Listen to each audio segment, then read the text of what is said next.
Dans cette deuxième vidéo, nous allons nous intéresser au Fire CSRF, encore appelé Fire XSRF. Je vais vous présenter dans un premier temps le problème qu'on a et après on verra comment le résoudre et on va terminer par regarder un peu le code source pour comprendre comment tout ceci fonctionne dans la pratique. Là, j'ai une petite application de banque conçue avec Laravel. Pour rappel, Laravel, c'est un framework web PHP. Donc, il va nous permettre de concevoir assez facilement des applications web en utilisant le langage PHP.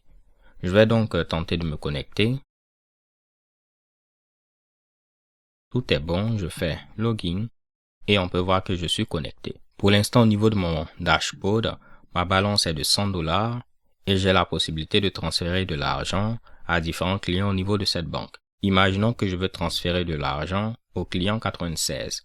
Je sélectionne ce client, je vais envoyer, disons, $10 et vous voyez que ma balance passe à 90. Maintenant, imaginons qu'on ait un hacker, un pirate, qui a son site web au niveau duquel on a ce message qui est affiché.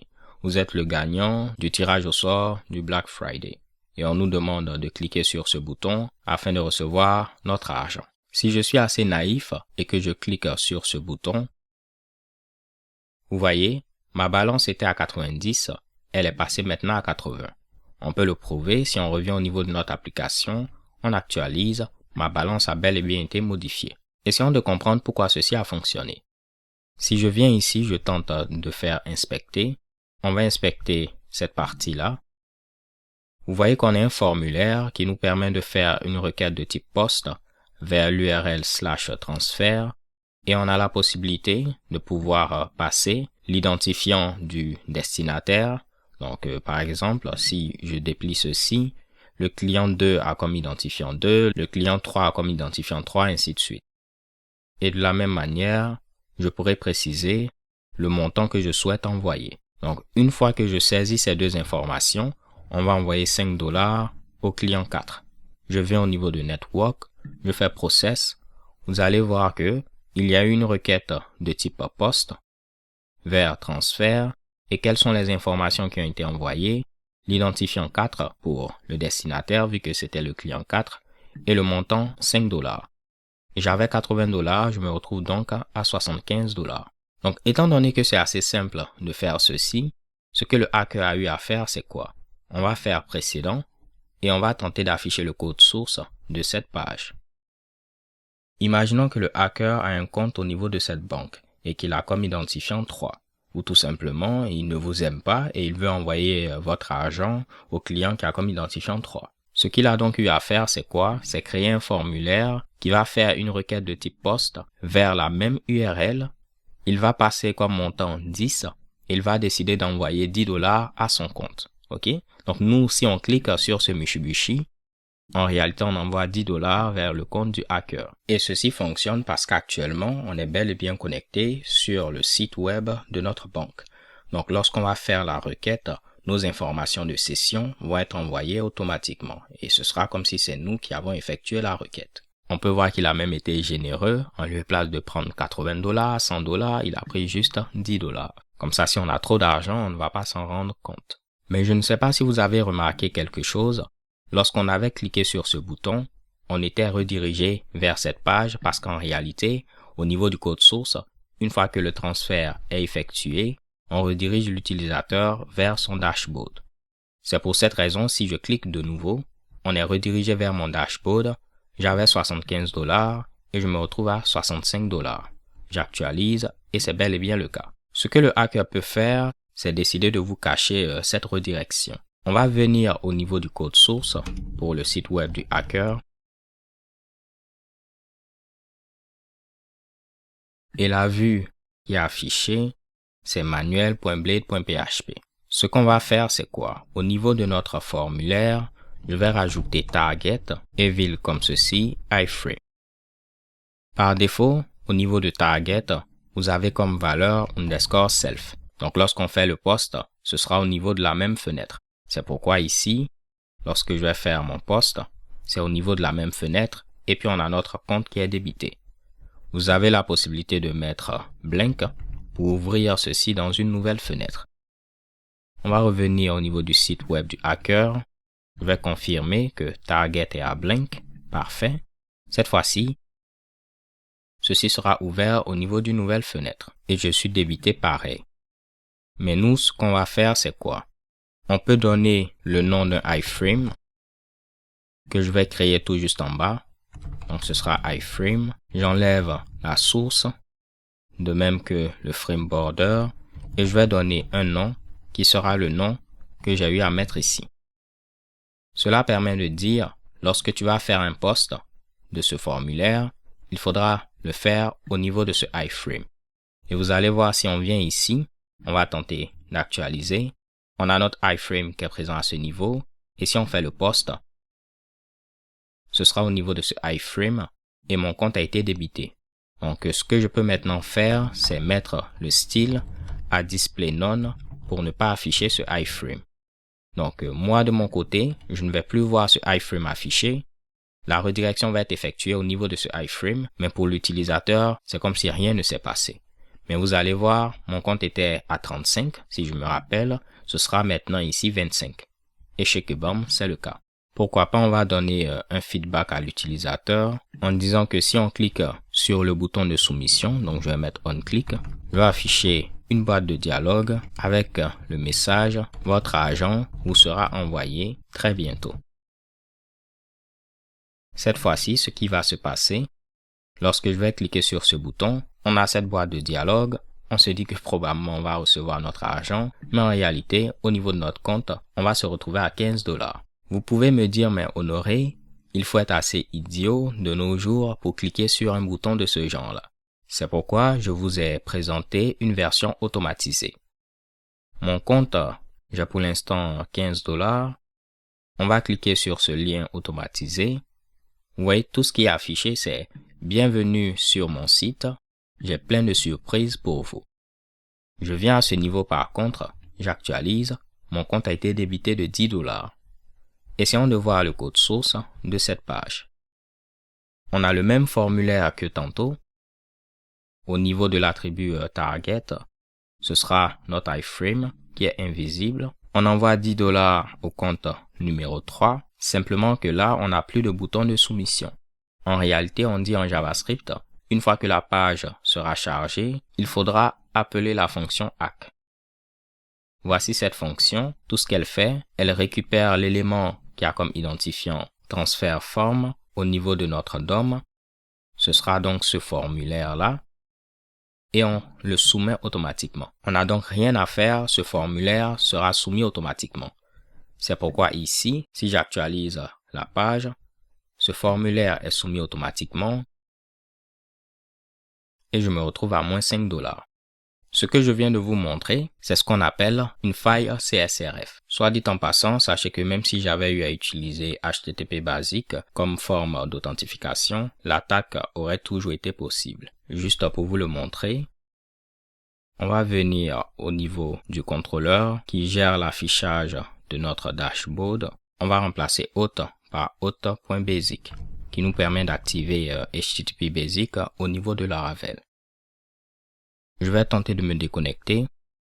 Si on tente d'accéder au dashboard, vous voyez, on nous demande notre nom d'utilisateur et notre mot de passe. Je pourrais utiliser la même adresse email que tout à l'heure en tant que username et je mets mon mot de passe. Vous allez voir, si on vient par exemple à ce niveau, on fait manual. Mon solde est de moins 5. Il va passer maintenant à moins 15. De la même manière, si j'utilise automate, ceci va passer à moins 25. Parfait. Essayons de voir à présent comment résoudre ce problème. Ce qu'on fait généralement, c'est quoi? On va générer premièrement un token CSRF qui est généralement une chaîne de caractères aléatoires de 40 caractères, 50 caractères, ainsi de suite. Et une fois qu'on a ce token CSRF, on va pouvoir le sauvegarder en session. Maintenant, à chaque fois qu'on aura un formulaire qui va modifier le state de notre application, on va pouvoir ajouter ce token CSRF. Donc, au niveau de ce formulaire, on pourra rajouter un token CSRF et à la soumission du formulaire, on n'aura qu'à vérifier est-ce que le token CSRF qui a été rajouté correspond au token CSRF qu'on a eu à sauvegarder en session. Si c'est le cas, pas de problème, on fait ce qu'on a à faire. Dans le cas contraire, c'est qu'il y a probablement quelque chose de malicieux. Donc, à ce niveau-là, le hacker, il ne pourra pas faire la même chose parce qu'il ne connaîtra pas le token CSRF qui a été généré en session. Donc, il ne pourra pas le rajouter au niveau de ces différents formulaires. Si je viens au niveau du code source, au niveau de Laravel, vous avez une protection CSRF par défaut. Pour vous montrer ceci, j'ai eu à la commenter temporairement. Donc, il s'agit d'un middleware qui a pour nom Verifier CSRF Token. On peut voir que ce middleware fait partie d'un groupe de middleware qui sont appliqués pour le groupe web. En réalité, au niveau de Laravel, vous avez les routes pour vos API, vos routes web, et ainsi de suite. Et si on vient par exemple au niveau de route service provider, c'est là qu'on fait le mapping pour les routes d'API et le mapping pour les routes web. Si on vient au niveau du mapping des routes web, vous voyez que par défaut, on applique le middleware group qui a pour nom web. C'est ce qui permet de faire en sorte que tous les middleware qui ont été mis ici vont s'appliquer automatiquement pour les routes qu'on va définir au niveau de route web.php. De la même manière, tous les middleware pour le groupe API vont s'appliquer aux routes qui seront définies au niveau de route API.php. Donc, ce seront ces middleware-là. En grosso modo, ce que je veux dire par là, ce middleware sera appliqué à toutes nos routes définies ici. Essayons de voir est-ce que cela change quelque chose. On va tenter d'actualiser la page. Là, il me faudra recharger ce compte-là. Je vais le faire rapidement. J'utilise une base de données SQLite. Je vais donc pouvoir la supprimer. Je la recrée et je fais un migrate. J'aurai besoin de recréer mon utilisateur. Je mets mon mot de passe. Et tout s'est bien passé. Par défaut, j'ai $100. Bon, comme c'est ma banque, j'ai décidé de donner $100 par défaut à tous les utilisateurs. Là, parfait, on revient à notre exemple. Je vais tenter d'envoyer $10 au client 2. Je fais process. Et vous voyez maintenant, on a une erreur 419. Donc, lorsque le token CSRF n'est pas valide, vous aurez ici cette erreur-là. Ce qu'il faudra faire au niveau de Laravel, c'est très simple. Au niveau de notre formulaire, il va me falloir simplement rajouter @CSRF. En mettant @CSRF, vous allez voir maintenant, j'aurai un token CSRF qui sera rajouté. Au niveau du formulaire, on peut voir un champ de type hidden, donc un champ caché, qui aura comme nom _token. On aura cette valeur qui a été générée et sauvegardée en session au préalable. On la met ensuite ici et lorsqu'on va soumettre, on va vérifier est-ce que ce token qui est fourni est le même que celui qui a été sauvegardé en session. Pour ceux qui ne le savent pas, pour générer une valeur aléatoire, donc une chaîne de caractères aléatoire avec Laravel, il existe cette fonction strrandom. Donc je peux générer une chaîne de caractères aléatoire de 40 caractères. Après, je pourrai la sauvegarder au niveau d'une variable CSRF token. Donc, au niveau de cette variable, j'aurai mon token et on pourra mettre ceci en session en mettant session put, par exemple CSRF_token et je vais mettre la valeur de cette variable. Cela va donc me permettre de sauvegarder ce token CSRF en session avec ce nom CSRF token. Si je fais maintenant session et je demande quelle est la valeur de ce CSRF token, vous voyez, c'est ce qu'on a eu à sauvegarder. Et le rôle d'un Mitsubishi de ce genre, ce sera tout simplement mettre un input de type hidden où le name, dans ce cas, c'est _token et la valeur, on pourra dire, il faudra au niveau de la session récupérer ce qu'on a eu à mettre, ok? Un truc de ce genre-là. En réalité, en lieu et place d'utiliser @CSRF, on aurait pu faire CSRF field au niveau de Laravel et vous allez voir ce que cela fait, c'est un input de type hidden avec _token et ceci appelle une fonction qui a pour nom CSRF token. Et cette fonction, tout ce qu'elle fait, en session, elle va récupérer un token qui a été généré. Et comment est-ce que ce token est généré? Et ceci récupère au niveau de la session l'élément qui a comme identifiant underscore token. Si vous cherchez la méthode start qui sera appelée pour démarrer la session, on vérifie est-ce que pour l'instant on a un token qui a été généré. Si on n'a pas de token généré, on va générer ce token-là. Voyons cette méthode. Elle va mettre au niveau de la session une chaîne de caractères aléatoires de 40 caractères. OK? Donc, en lieu et place d'utiliser la fonction str random, on peut aussi utiliser la façade str et appeler la méthode random. Donc là, maintenant, on n'aura plus de problème, étant donné qu'on a eu à mettre csrf field ou bien @csrf. Si on actualise,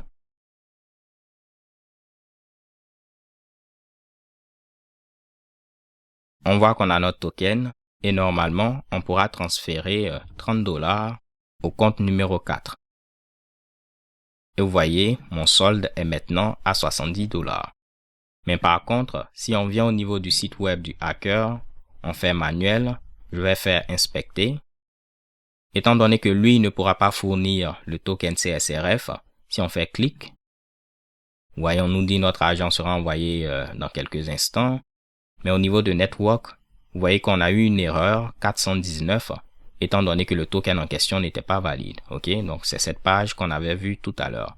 De la même manière, si on vient ici, il ne pourra pas nous voler de l'argent de manière automatisée, étant donné qu'il n'y a pas de token CSRF de la même manière au niveau ici de son formulaire. OK?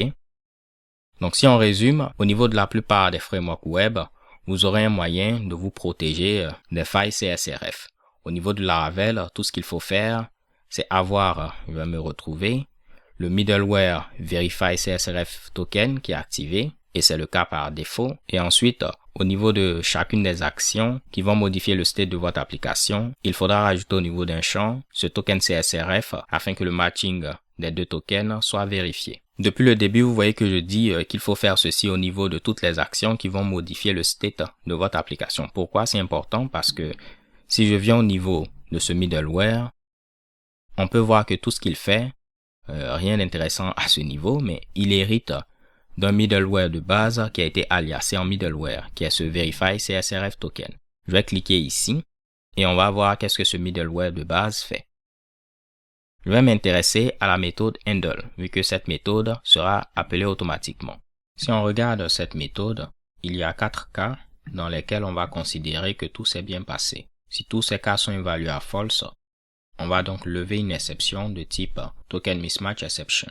Si on fait une recherche de handler qui se trouve au niveau de foundation, on va rechercher ce token mismatch exception.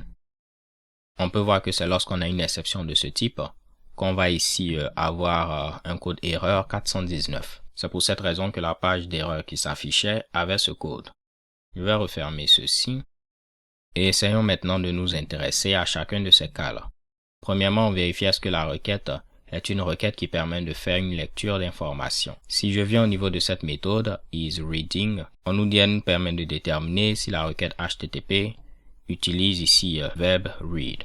En grosso modo, ce seront ici les méthodes add, get et option qui vont nous permettre de faire des opérations de lecture. Donc, si la méthode de la requête fait partie de ce tableau, alors on n'a pas besoin de vérifier est-ce que notre token est bon ou non. Cela revient à dire que pour les requêtes de type add, get et options, la vérification du token n'est pas effectuée, vu que ceci va retourner true, directement le if est évalué à true, et ce bloc de code sera exécuté. Si on est en train également d'exécuter des tests unitaires, on ne fera pas la vérification de token. Pour ce qui est présent ici, c'est quoi? Vous avez la possibilité de pouvoir lister des URI pour lesquels on ne fera pas de vérification CSRF. C'est le cas généralement pour vos webhooks. Imaginons que vous avez intégré Stripe à votre application pour effectuer des paiements. Donc, il y aura par exemple une URI au niveau de laquelle Stripe va faire une requête de type POST afin de vous informer qu'un paiement vient d'être effectué avec succès ou bien qu'il y a une erreur, ainsi de suite. Si vous rajoutez une vérification CSRF sur l'URI, disons Stripe, Mitsubishi, callback, Stripe ne pourra pas faire de requête vers cette URI étant donné que Stripe n'aura pas le token CSRF. Donc pour ce genre d'URL, on va tout simplement les rajouter à ce tableau afin de dire pour ces cas-là, on ne veut pas de vérification CSRF. Donc, c'est ce qui est vérifié ici. Si on a une requête où l'URI fait partie de ce tableau, alors on va considérer que tout est bon. Pour terminer, on vérifie est-ce que le token fourni au niveau de la requête est le bon.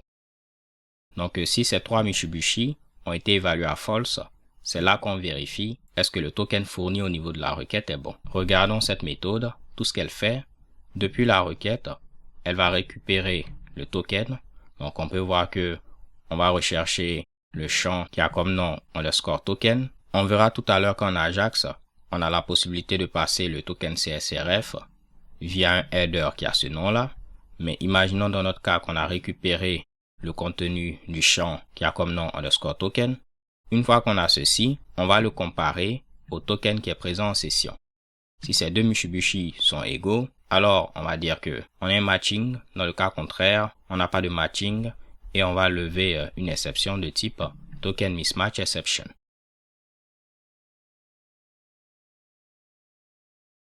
Pour les requêtes qui sont soumises en Ajax, vous avez la possibilité, si je viens par exemple ici, de passer le token CSRF au niveau d'un header qui aura ce nom. Et au niveau de Laravel, par défaut, ceci est rajouté automatiquement pour vous. Si je viens par exemple au niveau de ce layout, vous voyez, au niveau de la balise méta, ils ont rajouté un CSRF token avec comme valeur le token CSRF qui a été généré en session. Et tout ce qu'on fait lorsqu'on est en JavaScript, on va rechercher au niveau du DOM l'élément méta qui a ce nom CSRF token. Et après, on prendra le contenu de cet élément. Donc, le contenu, ce sera le token généré. Et ce contenu-là, on pourra le rajouter au niveau de nos headers lorsqu'on fait les requêtes Ajax, avec ici comme nom de header XCSRF token. Avant de terminer, je veux juste vous montrer ceci pour ne pas que vous ayez à l'oublier. C'est ici, j'avais transformé cette méthode en get. Par défaut, c'est get, donc je n'avais même pas besoin de mettre ici get. Mais juste pour être explicite, on a vu tout à l'heure que pour les méthodes de type get, ce CSRF token n'était jamais vérifié. Donc on n'a même pas besoin de ce CSRF token. Je viens également au niveau de mes routes et je vais dire que cette route sera accessible en get. Ce qui va donc se passer, comme on l'a vu tout à l'heure, au niveau de ce middleware, étant donné que c'est une requête de type get, tout va bien se passer. Il ne va donc pas lever cette exception.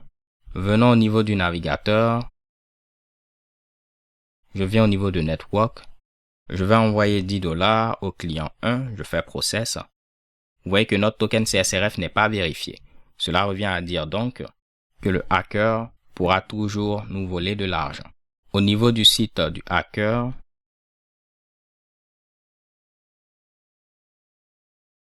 il pourra par exemple, je vais juste vous montrer ceci pour automate, il n'aura qu'à changer ceci en get et il pourra de nouveau nous retirer de l'argent. Checkez-bon. Donc les méthodes get, option et add ne sont pas faites pour modifier le state de votre application. Je vais revenir à ce qu'on avait précédemment. Ici c'était post, parfait. Là également c'était post. Et il nous fallait rajouter notre token CSRF. Je vais modifier le nom de l'application pour l'appeler Bank App parce qu'elle n'est plus vulnérable. Et on va changer également l'icône pour mettre un check. Donc je vais mettre emoji, check, pour dire que maintenant on a quelque chose qui n'est plus vulnérable aux failles CSRF. On teste ceci. Je vais me connecter. Je vais envoyer $30 au client 4. Vu que mon token CSRF a envoyé. Parfait, on voit que tout est bon. Mais si on vient au niveau du site du hacker, il aura une erreur 419, étant donné qu'il n'a pas fourni de token valide. Pour ceux qui se demandent pourquoi je suis ici et puis je peux faire ma soumission et ceci fonctionne, c'est parce que si j'actualise à ce niveau-là, vous allez voir lorsque la requête est faite vers transfert. Au niveau ici des headers, il va envoyer également les informations de notre session au niveau des cookies. OK? Étant donné que la requête était faite en rapport avec l'application banque.test. Et vu qu'on est connecté ici, il va prendre ces informations et puis soumettre le formulaire. Si je n'étais donc pas connecté à ce niveau-là, clairement, là, on allait me demander de me connecter. Donc, si je clique ici, vous allez voir que dans ce cas, si je désactive, bien évidemment, temporairement, la vérification CSRF, vous allez voir ici, on allait me dire que je n'étais pas connecté pour faire cette action. Donc, je descends, je viens au niveau de transfert. On peut voir que le statut code est 302 pour dire que ça a été une redirection et on a été redirigé vers la page de connexion pour nous demander de nous connecter. Donc là, je remets ceci et je vais vous donner rendez-vous à la prochaine vidéo. D'ici là, portez-vous bien, stay tuned and take care. Peace.